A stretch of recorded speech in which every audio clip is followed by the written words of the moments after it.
Good morning. This is Dr. Yonnette coming to you with another baby talk. Only thing our baby talk today is our read time with baby, and I finally get to read this book. If you decide to go to the moon. It is written by Faith McNulty and illustrated by Stephen Kellogg. Now, this was one of my son's favorite books. And if you would imagine, this book is for older kids, I'd say about 3 to 5 year olds. And at some point in his little development, he was so enthralled with space. He was going to the moon. He was going to be an astrophysicist. He loved Neil deGrasse Tyson and Michio Kaku, and he just loved these kinds of books. So listen up and see if you like it too, if you decide to go to the moon.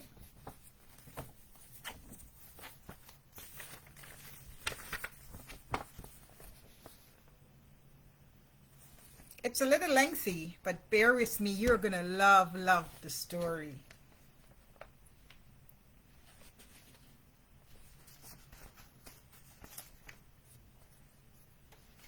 If you decide to go to the moon in your own rocket ship, read this book before you start. It will tell you how to get there and what to do after you land. The most important part tells you how to get home. You'd love to get back home, right? Check the things you will need: spacesuit, air tanks, books and games. Don't forget your diary and plenty of food. Peanut butter, apples, and cake will taste good in space. Water and juice are also important. To get to the moon, you will travel about 240,000 miles. A long trip, but rocket ships go fast. If you average 3,750 miles per hour, you will get there in 2.5 days. What's a half? New concepts for our little ones. Get aboard. Close the hatch. Light the burners. Let's go. 10, 9, 8, 7, 6, 5, 4, 3, 2, 1. Blast off. You shoot up into the sky. As your ship rises through the clouds, your body is pressed against the seat. At first, you feel very heavy. Don't worry, this feeling will go away. Ooh, beautiful. Isn't it? Lots of beautiful colors. For a few seconds, you fly through the mixture of clouds and air and dust that hugs over the sky. It is not very thick, only about 15 miles. You will shoot right through into space. Wow, look at that. Space is dark and empty. There is no air in space, no clouds, no rain, only a few specks of dust, some rocks called meteors, and some chunks of ice called comets. Both meteors and comets are pieces of stars that exploded long ago and have been flying around in space ever since. If one hits you, it would be very bad. But space is so big and you are so small that a collision is unlikely. In the blackness of space, the stars shine like a million fireflies. We know fireflies. The sun blazes with fiery light, and the moon, the mysterious moon, glows like a pearl in the black sky. Of course, you know that the moon has no light of its own. It glows in the light of the sun. Up there in space, you feel very alone. Don't look back at Earth. It would make you even lonelier. This is the time to play some cheerful music, eat a peanut butter sandwich, keep your eyes fixed on the shining moon, and settle down for a long ride. Wow, beautiful. I would love to go to the moon. Relax, take off your seatbelt, and be prepared for a surprise, because you are weightless in space. You'll feel amazingly light. You will float like a feather inside the cabin and bounce off the cabin walls, but you'll bounce very lightly and find it a lot of fun. I love fun, don't you? When you are thirsty, don't try to pour orange juice into a glass. With everything weightless, it will collect into floating liquid balls and become an orange juice blob. You can drink out of a squeezed bottle instead. After supper and a squeeze of juice, it's time for bed. Look at this. Tie yourself to your bunk so you won't float away, and settle down for a good night's sleep. Of course, there's no night in space. You will have to pretend.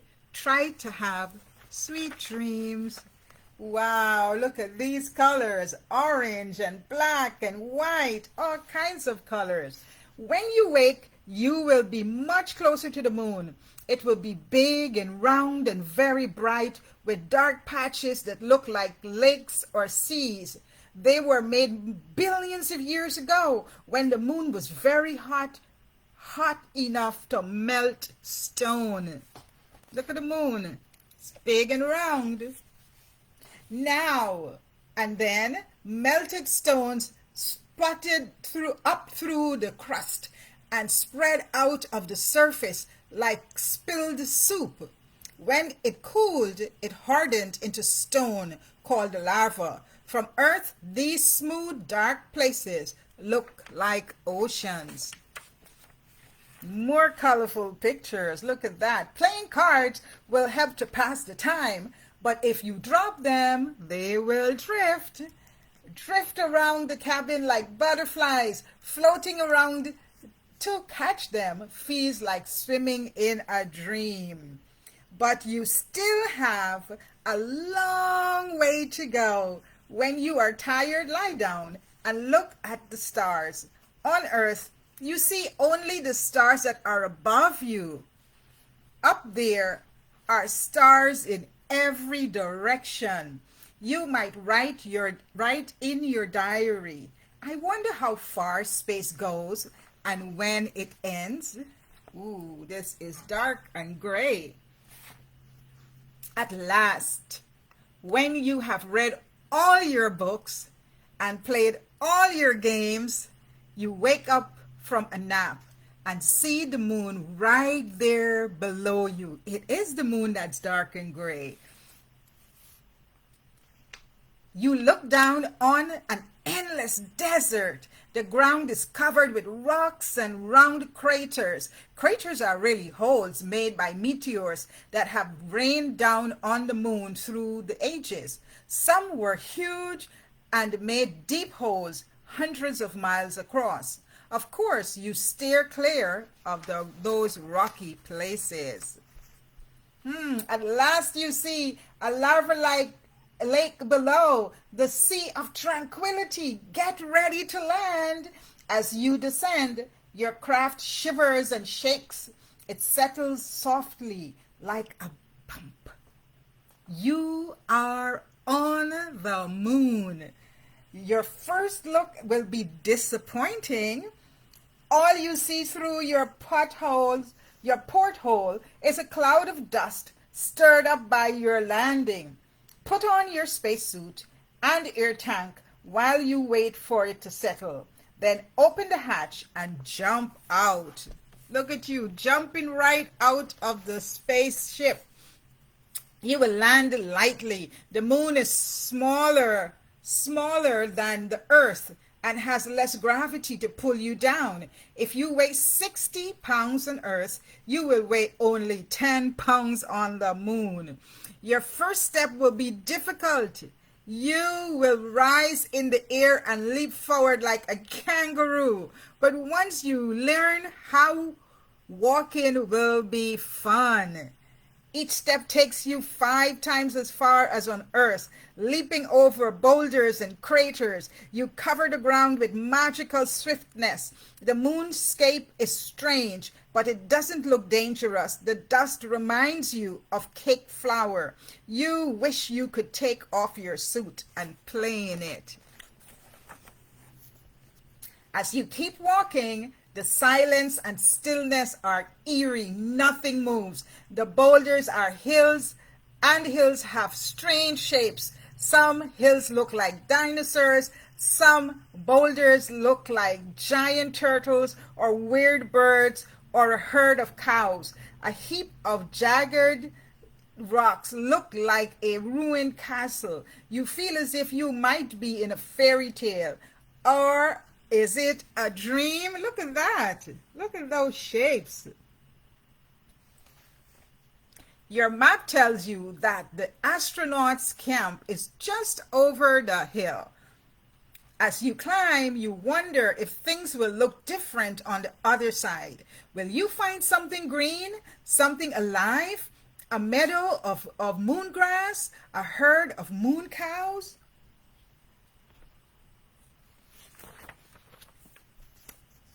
To find the astronauts' camp, climb to the top of a boulder and use your binoculars to scan the distance. Look for a patch of color, the red, white, and blue of the flag that the astronaut left behind. It will stand out against the gray dust. As you get closer to the camp, you will see everything the astronauts left behind, stewed amidst the lunar dust. Tools and equipment are scattered about. Their boot prints look fresh, as though they were made a month ago. There is no wind or rain to wear them away. The astronauts left a message for anyone who visits the moon. You find it written on a plaque. Here, men from the planet Earth first set foot on the moon, July 1969. Wow. But the flag they planted isn't flying. Why is the flag not flying? Remember what we said, there's no wind. The flagpole was blown over from the blast when the astronauts took off, and the flag is lying in the dust. You pick it up and push it deep into the sand. The flag is stiffened with wires so that it looks as though it is flying, even though there is no wind. It is a brave and wonderful sight and reminds you of the courage of the astronauts who brought it there. If astronauts ever return, they will find the flag lying once again and your footprints in the dust. By now, your tank of air must be half empty. It's time to return to your ship. Your trail of footprints will lead you back. You retrace your steps in leaps and bounds. When you see your steps, when you see your spaceship waiting, you are suddenly terribly homesick. You can't wait to get back to Earth. Take a last look at the moonscape, get aboard, close the hatch, and pray that the computers will work. Look at that, you're back in. You push buttons, lights flicker, machinery whirl, rockets fire, your ship lifts off. Your heart lifts too. But you have thousands of miles to travel. You'll just have to be patient. Yes, patient. Whenever you feel discouraged, look through your porthole. You will see a beautiful sight. Earth surrounded by stars, shining like a blue and white ball on a Christmas tree. The nearer you get to Earth, the more wonderful Earth will seem. Finally, you see close enough to see the continents and the oceans. You can see clouds and rain and wind moving across them, connecting everything to Earth. Our beautiful Earth. Let's open up. Wow, look at that. You can see Earth's marvelous variety. Okay, hold on one second. You can see Earth's marvelous variety, green forest and grassy plains, mountains and lakes and deserts that are home to animals, plants, and people too. Why is Earth so different from the moon? Earth has air and water on which all life depends. Without them, Earth would be lifeless as the moon. Air and water are Earth's special blessings. We must guard them well. Now this book is like 17 years old. So I am making sure I guard it well too. Your trip is almost over. Your ship has reached the atmosphere. You drop down through clouds and land on the grass right here. You jump out thankful, a miraculous journey and a safe return. Wow, you're back on Earth.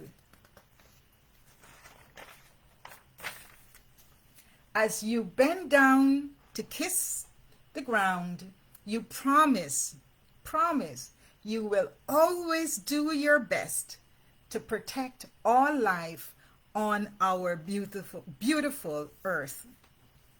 The end. Beautiful Earth.